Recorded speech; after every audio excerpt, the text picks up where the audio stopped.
সৈতে ষ্টুডিঅ'ত মই জাহ্নবী সমগ্ৰ ৰাজ্য জুকাৰি যোৱা দেৰগাঁও ট্ৰেজেডিৰ কয়লা ট্ৰাকৰ ৰহস্য এই মুহূৰ্তত ফাদিল হৈছে দীৰ্ঘদিন ধৰি কোনো ধৰণৰ তথ্য লাভ কৰা নাছিল কয়লা ট্ৰাকৰ যিটো এখন বনভোজকাৰী বাছৰ সৈতে কয়লা ট্ৰাকৰ যি সংঘৰ্ষ দেৰগাঁৱৰ বালিজনত সংঘটিত হৈছিল সেই সংঘৰ্ষৰ পিছতে 12 জনকৈ লোকে থিতাতে প্ৰাণ হেৰুৱাব লগা হৈছিল আৰু সেই দুৰ্ঘটনাত আজি দীৰ্ঘদিন ধৰি কিন্তু কয়লা ট্ৰাকৰ কোনো ৰহস্য ফাদিল হোৱা নাছিল বা কয়লা ট্ৰাকৰ গৰাকীৰ বিষয়েও কোনো তথ্য লাভ কৰা নাছিল কিন্তু আজি পোহৰলৈ আহিছে কয়লা ট্ৰাকৰ গৰাকীৰ সেই তথ্য ৰাজ্যক পোৱা দেৰগাঁও দুৰ্ঘটনাৰ কয়লা ট্ৰাকৰ ৰহস্য এই মুহূৰ্তত ফাদিল হৈছে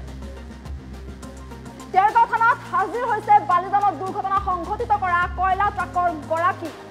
আৰক্ষী থানাত হাজিৰ হৈছে এতিয়া কয়লা ট্ৰাকৰ গৰাকী আৰু কয়লা ট্ৰাকৰ গৰাকীৰ নাম আহাব আলী বুলি জানিব পৰা গৈছে আহাব আলীক বৰ্তমান দেৰগাঁও থানাৰ ভিতৰত সোধা পোছা অব্যাহত ৰাখিছে তদন্তকাৰী বিষয়াই লিডুৰ পৰা যোগীগোপাললৈ সৰবৰাহ কৰা হৈছিল কয়লাখিনি আৰু সেই সময়তে কয়লা সৰবৰাহ কৰি থকা সময়তে যিটো ভয়াবহ দুৰ্ঘটনা সংঘটিত হৈছিল যি দুৰ্ঘটনাত 12 জনকৈ লোকৰ মৃত্যু হৈছিল তাতে প্ৰাণ হেৰুৱাব লগা হৈছিল এই 12 জনকৈ লোকে আৰু বৰ্তমানেও এই দুৰ্ঘটনাত পতিত হোৱা কেইবাজনো লোক চিকিৎসাধীন অৱস্থাত আছে 3 জানুৱাৰীত সংঘটিত হৈছিল এই ভয়ংকৰ দুৰ্ঘটনা যি দুৰ্ঘটনাই কঁপাই গৈছিল সমগ্ৰ ৰাজ্য আনকি দেশতো তুলপাৰ লগাইছিল এই ভয়ংকৰ দুৰ্ঘটনাই এখন বনভোজকাৰী বাছৰ লগত যি সংঘৰ্ষ হৈছিল পলিৰ বাবে যে সংঘৰ্ষ হৈছিল এই কয়লা ট্ৰাকখনৰ যি সংঘৰ্ষত 12 জনকৈ লোকে থিতাতে প্ৰাণ হেৰুৱাব লগা হৈছিল প্ৰায় অৰ্ধ শতাধিক যাত্ৰী কঢ়িয়াই লৈ গৈছিল সেই বাছখনে আৰু সেই বাছখনৰ সৈতে এই যিখন কয়লা ট্ৰাক এই কয়লা ট্ৰাকৰ লগত যি সংঘৰ্ষ হৈছিল এই সংঘৰ্ষৰ পিছতে 12 জনকৈ লোক মৃত্যু হৈছিল আৰু তাৰ সমান্তৰালভাৱে বহু কেইজন লোক গুৰুতৰভাৱে আঘাতপ্ৰাপ্ত হৈছিল আৰু এই যে সমগ্ৰ দুৰ্ঘটনা যিখন ট্ৰাকৰ সৈতে এই যে সংঘৰ্ষ হৈছিল সেই ট্ৰাকখনৰ ৰহস্য কিন্তু ইমান দিনে লুকাই আছিল বা সেই ট্ৰাকখনৰ ৰহস্য ইমান দিনে কোনো তথ্য লাভ কৰিবলৈ সক্ষম হোৱা নাছিল যিহেতু এখন কয়লা ট্ৰাকৰ লগত সংঘৰ্ষ হোৱা বুলি জানিব পৰা গৈছে কিন্তু কয়লা ট্ৰাকখনৰ ৰহস্য কিন্তু ইমান দিনে লুকাই আছিল বা সন্মুখলৈ অহা নাছিল কয়লা ট্ৰাকখনৰ এই ৰহস্য আৰু আজি এই কয়লা ট্ৰাকৰ ৰহস্য এই মুহূৰ্তত ফাদিল হৈছে দেৰগাঁও থানাত হাজিৰ হৈছে বালিজনত দুৰ্ঘটনা সংঘটিত কৰা কয়লা ট্ৰাকৰ গৰাকী আহাব আলী আৰু লগতে দেৰগাঁও থানাৰ ভিতৰত এতিয়া আহাব আলী তদন্তকাৰী বিষয়াই সোধা পোছা অব্যাহত ৰাখিছে লিডুৰ পৰা যোগীগোপাললৈ সৰবৰাহ কৰা হৈছিল বুলি জানিব পৰা গৈছে কয়লাখিনি লিডুৰ পৰা যোগীগোপাললৈ কয়লাখিনি সৰবৰাহ কৰি থকা হৈছিল আৰু সেই সৰবৰাহ কৰা কয়লা ট্ৰাকখনৰ সৈতে সংঘৰ্ষ হৈছিল যাত্ৰীবাহী বাছখনৰ যাৰ ফলত 12 জনকৈ লোকে থিতাতে প্ৰাণ হেৰুৱাব লগা হৈছিল সমান্তৰালভাৱে বহু কেইজন লোক গুৰুতৰভাৱে আঘাতপ্ৰাপ্ত হৈছিল যদি বৰ্তমান যদি কেইবাজনো লোক সুস্থ হৈ ঘৰলৈ উভতিছে কিন্তু এতিয়াও বহু কেইজন লোক চিকিৎসাধীন অৱস্থাত আছে দেৰগাঁও বালিজনত এই যি দুৰ্ঘটনা সংঘটিত হৈছিল যি দুৰ্ঘটনাই 3 জানুৱাৰীত সমগ্ৰ ৰাজ্য কঁপাই গৈছিল সমগ্ৰ দেশ কঁপাই গৈছিল বুলি ক'ব লাগিব এই অভিশপ্ত বালিজনৰ এই ভয়ংকৰ দুৰ্ঘটনাৰ যি মূল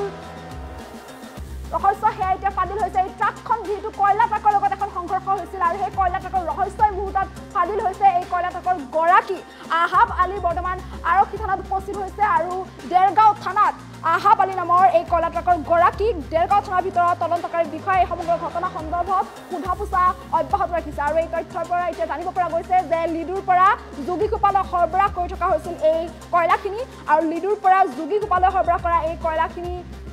সৰবৰাহ কৰি থকা সময়তে এই ভয়ংকৰ দুৰ্ঘটনাত পতিত হৈছিল এই ট্ৰাকখন যাত্ৰীবাহী বাছৰ সৈতে ভয়ংকৰ দুৰ্ঘটনাত পতিত হৈছিল দীৰ্ঘদিন ধৰি কয়লা ট্ৰাকৰ কোনো ৰহস্য পোহৰলৈ অহা নাছিল বা কয়লা ট্ৰাকৰ কোনো তথ্য ফাদিল হোৱা নাছিল বা কয়লা ট্ৰাকখনৰ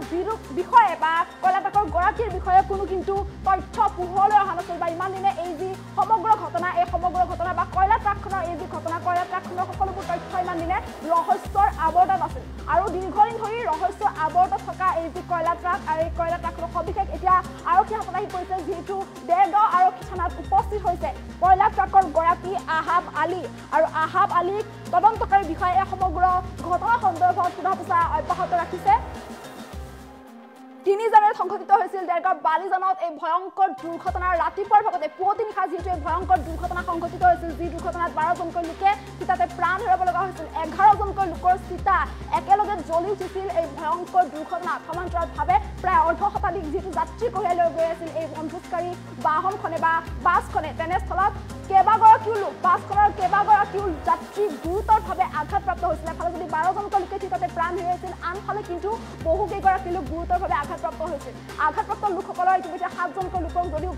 ঘৰলৈ উভতাই পঠোৱা হৈছে চিকিৎসাৰ পৰা, তেওঁলোক সুস্থ হৈ ঘৰলৈ উভতিছে, কিন্তু বৰ্তমানেও বহুকেইগৰাকী লোক এতিয়াও কিন্তু চিকিৎসাধীন অৱস্থাত আছে। আৰু এই যি দেৰগাঁও যি ভয়ংকৰ দুৰ্ঘটনা বা এই যি দেৰগাঁও ট্ৰেজেডি, সেই ট্ৰেজেডিৰ যি সুখ, সেই সুখ কিন্তু এতিয়াও দেৰগাঁওবাসীৰ মনৰ পৰা মাৰ যোৱা নাই বুলি ক'ব লাগিব, কিয়নো এই ভয়ংকৰ দুৰ্ঘটনাত 11জনকৈ লোকৰ চিতা প্ৰায় একেলগে জ্বলি উঠিছিল। যি সুখ এতিয়াও ৰাজ্যবাসীয়ে কিন্তু পাহৰিবলৈ পৰা নাই। আৰু সেই দুৰ্ঘটনা সংঘটিত কৰা এই যি কয়লা ট্ৰাকৰ ৰহস্য, সেই ৰহস্যই মুহূৰ্তত ফাদিল হৈছে, যিহেতু দীৰ্ঘদিন ধৰি এই কয়লা ট্ৰাকখনৰ বিষয়ে কোনো ধৰণৰ সুসূত্ৰ পোৱা নাছিল বা সকলো যদিও চৰ্চিত হৈছিল, কিন্তু কয়লা ট্ৰাকখন অহা নাছিল চৰ্চাত। কিয় কয়লা ট্ৰাকখন চৰ্চালৈ অহা নাছিল বা কিয় কয়লা ট্ৰাকখনৰ সবিশেষ তথ্য আৰক্ষীয়ে উলিয়াবলৈ সক্ষম হোৱা নাছিল, তাক লৈ কিন্তু বিভিন্ন ধৰণৰ বিভিন্ন প্ৰশ্ন উত্থাপন হোৱা দেখিবলৈ পোৱা গৈছিল। যিহেতু এই ভয়ংকৰ দুৰ্ঘটনাত 12জনকৈ লোকে প্ৰাণ হেৰুৱাইছিল, তেনেস্থলতে সমগ্ৰ দুৰ্ঘটনাই দেশৰ প্ৰধানমন্ত্ৰী ৰাষ্ট্ৰপতিলৈকে সকলোকে জোকাৰি গৈছিল বুলি ক'ব লাগিব। সকলোৱে যিহেতু এই দুৰ্ঘটনাক কেন্দ্ৰ কৰি গভীৰ শোক প্ৰকাশ কৰিছিল। তেনেস্থলত এই দুৰ্ঘটনা সংঘটিত কৰা বা এই দুৰ্ঘটনা সংঘটিত হোৱা এই যি কয়লা ট্ৰাক, এই ট্ৰাকখনৰ ৰহস্য ইমান দিনে ফাদিল হোৱা নাছিল বা এই ট্ৰাকখনৰ কোনো সুসূত্ৰ লাভ কৰিবলৈ সক্ষম হোৱা নাছিল। তেনেস্থলত এই ট্ৰাকখনৰ চৰ্চা কিয় হোৱা নাই বা কিয় এই ট্ৰাকখন চৰ্চালৈ অহা নাই বা ট্ৰাকখনৰ কোনো সুসূত্ৰ আৰক্ষীয়ে কিয় লাভ কৰিবলৈ সক্ষম হোৱা নাছিল, তাক লৈ বিভিন্ন ধৰণৰ প্ৰশ্ন উত্থাপন হোৱা দেখিবলৈ পোৱা গৈছিল। মই কয়লাৰ গাড়ী নহয়, মই মানে গাড়ীৰ মালিকৰ ফালৰ মই তেখেতৰ ভাগিন হেণ্ডিমেনৰ ষ্টেটমেণ্ট লৈ ঘৰলৈ পঠিয়ালো ছাৰে। কয়লাখিনিতো মই তেনে সঠিক ক'ব নোৱাৰিম। মই শুনামতে হয় ডিব্ৰুগড়ৰ পৰা লৈ তিনিচুকীয়াৰ পৰা কৰিছিলে, তেওঁ যোগীঘোপাত লৈছিলে বুলি কৈছিল। অবৈধ আছিলে নে কি আছিলে সেইটো ছাৰ মই গম নাপাম। গাড়ীখনতো ভাড়া বিচাৰি য'ততে যায়। আগতো কয়লা নিছে, কয়লাটো লৈয়ে গৈ থাকে। কয়লা লৈ কয়লাৰ মালিক এইটো আমাৰ আহিছে যে নামটো মই ভালকে পাহৰিলো। মালিক এতিয়া এজনে আহিছে, এজনে হ'ব। নাই মোক সোধ-পোছ কৰা নাই। কয়লা মালিকক কৈ আছে। কয়লা মালিক মোৰ গাড়ীৰ কাগজখিনি বিচাৰি লওঁ, দিলো। কয়লা কাগজখিনি আছে, দিছে নহয় তেওঁ। নাই 29 টন 100 কিমান 29 টন 130 কেজি নে কিবা এটা আছে। কয়লাখিনিতো কেঁচা কয়লা আছিলে। কয়লাটো কেঁচা কয়লাটো আনিব নোৱাৰে।